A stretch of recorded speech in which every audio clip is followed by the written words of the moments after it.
सरकार प्रथम अहवाल सरकारनं स्वीकारलेलाच आहे. सरकार दुसरा अहवाल स्वीकारून जे आपण कागदावरती त्यांनी ते उपशेष पडताळणी लिहून घेतलेलं आहे. तर त्यांनी सांगितलं अहवाल स्वीकारल्याच्या नंतर ज्या नोंदी मिळाल्या त्या नोंदीचा आधार घेऊन महाराष्ट्रातल्या सगळ्या मराठ्यांना आरक्षण देण्यासाठी आपण कायदा पारित करू. मग आता त्यांनी दुसरा अहवाल आज स्वीकारलाय. त्यांनी आज किंवा उद्या, जर उद्या स्वीकारणार पटलावर मांडणार असले तर कायदा पारित करावा. आणि तीच सरकारकडून अपेक्षा आहे आणि तीच सरकारचा शब्द आहे.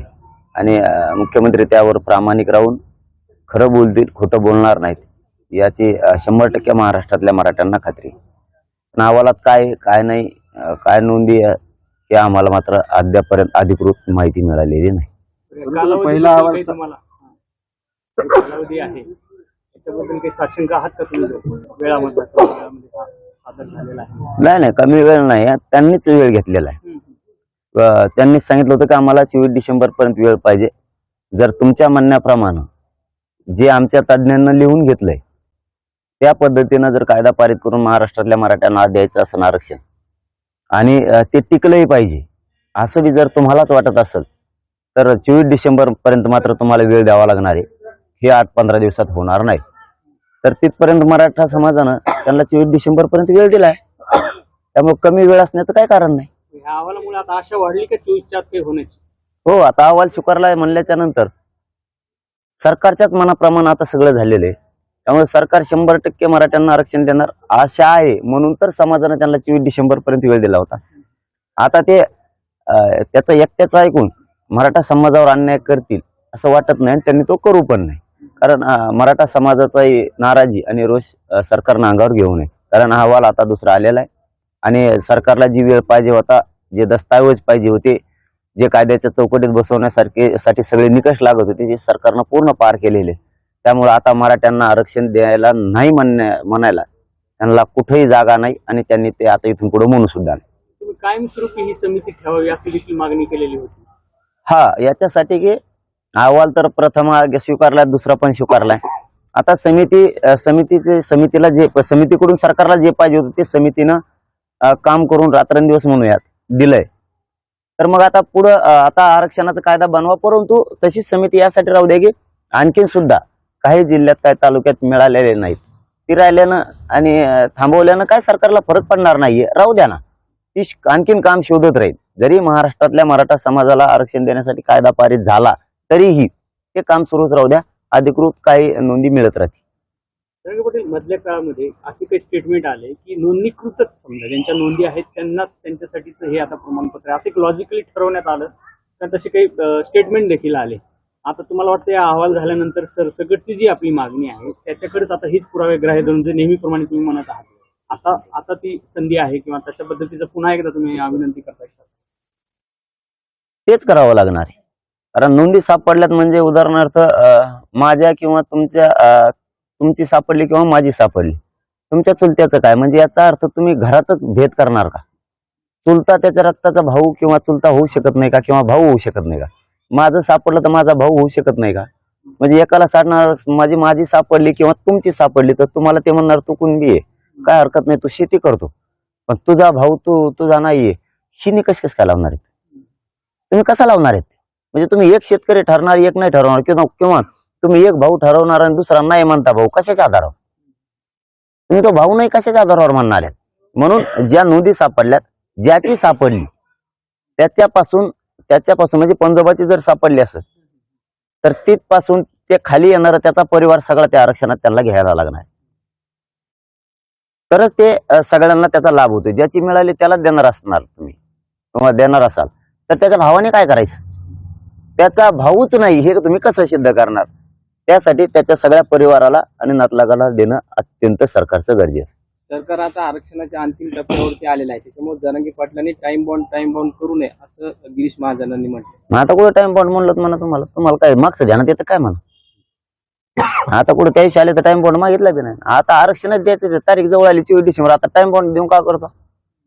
आता तुमचं राहून द्या म्हणा ते. आता 24 डिसेंबरचं जे तुम्ही वेळ घेतलेली ते आरक्षण देण्याचं बघा. आता समितीने अहवाल सादर केला असला तरी मराठवाड्यात खूप कमी नोंदी सापडल्या. कुठेतरी अधिकारी नोंदीवर काम करत नाही असाही आरोप होते. मग ही समिती पुढे काम करताना काय सूचना करताना?